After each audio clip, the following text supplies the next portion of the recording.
2024년 5월 보도에 의하면 현재 필리핀이 KF-21에 상당한 관심을 보이고 있다 합니다.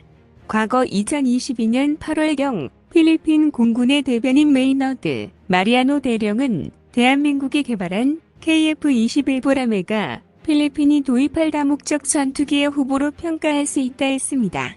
현재 필리핀의 경우 공중 능력을 향상시키고 공중 전력을 현대화하길 원하는 상태입니다. 영상을 보기 전 구독, 좋아요, 알림 설정 부탁드립니다. 최근 말레이시아에서 열린 DSA 2024 행사에서 대한민국 국방부 관계자들은 필리핀 관계자들과 KF-21과 잠수함의 도입, 그리고 FA-50의 추가 구매에 의논했다고 합니다. 현재 KF-21의 경우 개발 진행 상태로 필리핀 정부에서 이 기체를 구매하는 것에 대한 자금이 지원되지 않았다고 합니다. 하지만 필리핀의 공군의 요구사항을 충족시킬 수 있는 경쟁자로 인식하고 있다 합니다. 필리핀은 KF-21을 고려하기 전에 록히드 마틴의 F-16과 사부의 제2SA-39를 고려했었다고 합니다. 현재 개발 비용에 따른 도입 비용을 계산해야 하기 때문에 이 두 기체가 아니라 KF-21을 도입하는 대안을 생각했다는 것입니다. 필리핀은 KF-21을 이사 레이더, 정교한 전자전이 가능한 성능, 정찰 포드 등 첨단 기술을 통합한 점을 주목할 만하다며 높게 평가하고 있습니다.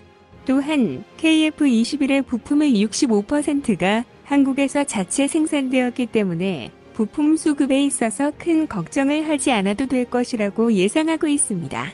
필리핀은 남중국해 영유권 주장을 당하고 있으며 이를 위해 방공을 강화해야 하는 상태라고 합니다. 이를 위해서는 높은 세대의 전투기를 도입하는 것이 우선이라고 평가하고 있습니다. 그리고 필리핀 공군의 대변인은 KF-21의 기술 발전으로 인해 테스트의 진행이 빠르게 진행되고 있는 상태에서 새로운 기술에 대해 받아들이는 것이 중요하다는 결론을 내렸다고 합니다. 필리핀은 과거 대한민국과 군사적 교류가 많이 있었습니다. 1995년부터 1998년까지 한국 공군은 퇴역을 앞둔 F-5A 8대를 필리핀에 한 대당 $100, 총 $800에 판매했습니다.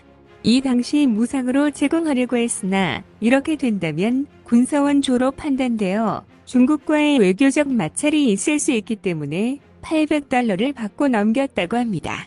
이는 대한민국만 이러는 것이 아니라 미국도 필리핀에 기체당 $1씩은 받았다고 합니다.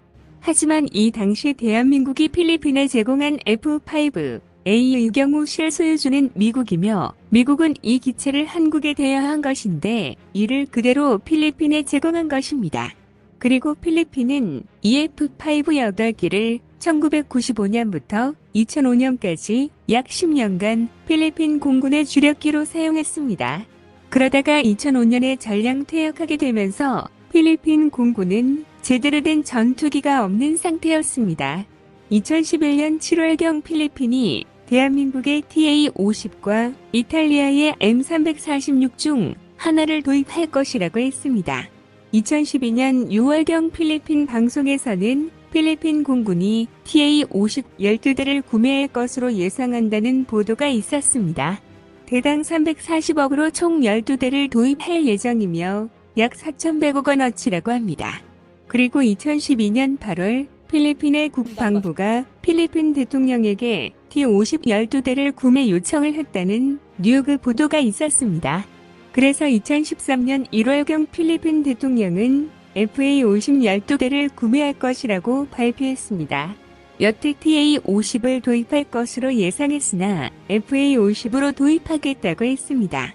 2013년 7월경 공군력을 하루빨리 강화시켜야 하는 필리핀은 대한민국에게 4대를 빨리 인도해달라는 요청을 했습니다. 당시 대한민국이 운영할 물량 중 일부가 필리핀에게 인도될 것이라고 예상했습니다. 이는 필리핀이 중국과 남중국해 영유권 갈등으로 인해 군사력을 증가시켜야 하는 시점과 맞아들어갔습니다.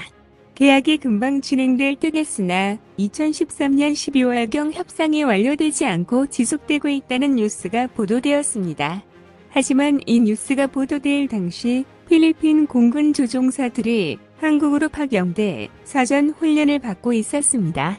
그리고 2013년 3월 필리핀과 본 계약이 체결되었습니다. 대한민국과 필리핀 국방부는 FA-50 12대를 계약했으며 4억 2천만 달러의 규모로 정해졌습니다. 방위사업청은 항공기의 품질을 보증하는 지원을 했고 대한민국 공군은 실전 운용 경험을 살려서 필리핀이 운영하는 평가 비행을 돕고 조종사와 정비사 훈련을 약속했습니다. 그리고 2015년 11월 필리핀 공군의 2대가 인도되었으며 FA-50PH라는 명칭으로 정해졌습니다. 대부분 기체를 분해한 다음 배로 이송하는 방식으로 진행했으나 대한민국 파일럿이 경남 사천에서 필리핀까지 조종해서 인도했다고 합니다. 1년 뒤 2016년 11월 3호기와 4호기도 인도를 했으며 2017년 5월경 12호기와 12호기가 인도됨에 따라 전량 인도되었습니다. FA-50의 경우 첫 실전 전투를 필리핀이 진행했는데 2016년 12월경 무슬림 반군 조직을 공습했다고 합니다. 그리고 2017년 5월경 필리핀 반군을 공습했다고 하며 이 당시 20명의 반군이 사망했다고 합니다. 이러한 활약이 지속되며 공군력을 더욱 강화시키기 위해 미국 공군과 코프 선더 연합훈련을 진행했다고 합니다. 그리고 이 훈련에서 F-22를 격추하는 기록을 세웠다고 합니다. 성능 차이가 너무 많이 나기 때문에 F-22는 수많은 기능을 제한했는데도 이겼다고 합니다. 그리고 2017년 8월경 필리핀 대통령은 FA-50을 추가 도입할 것이라고 밝혔습니다. 당시 12대를 추가 도입할 예정이며 도합 24대를 운용할 것이라고 했다 합니다. 하지만 이후 필리핀은 FA-50으로는 영공 방어를 하기 어렵기 때문에 그리펜의 도입도 고민하고 있다 합니다. 2023년 6월경 대한민국은 필리핀 공군에게 FA-50의 업그레이드와 추가 도입을 공식 제안했습니다. 하지만 2024년 1월경 대규모 국방 개량 사업인 호라이즌3 사업에 참여를 했으며 이로 인해 스웨덴의 그리펜의 협상이 진전되었다고 합니다. 그래서 현재 최종 조율을 하고 있다고 합니다. 이런 와중에 KF-21을 도입 또한 고려하고 있다는 뉴스가 전해진 것입니다. 필리핀과 앞으로 어떤 군사적 관계가 지속될지는 확신할 수 없지만 KF-21을 수입해 생산 비용을 낮추는 긍정적 방향으로 나아가길 기원하겠습니다. 더 많은 이야기를 원하신다면 구독을, 이번 이야기가 좋았다면 좋아요를 눌러주세요. 감사합니다.